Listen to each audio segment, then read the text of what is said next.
Bhojpuri cinema के माने जाने actor power star Pawan Singh ने बॉलीवुड के सभी सेलिब्रिटियों को फेल किया। हम आपको बता दें कि उनके फैंस इतनी तादाद में आए कि पूरे छतों पर पूरा रोड जाम हो गया।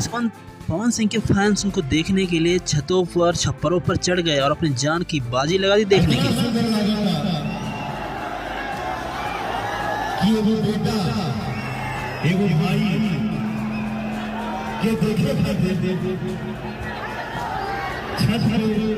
गैलरी में मंच के दाहिने बस कोना में करकट हर छत पे सामने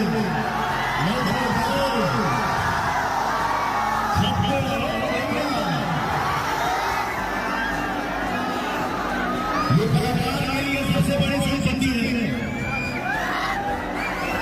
हम आपको बता दें कि पवन सिंह ने कोई भी कसर नहीं छोड़ी अपने फैंस को खुश करने के लिए। उन्होंने जमकर तारीफ की और सबको संबोधित किया और लोगों का दिल जीत लिया।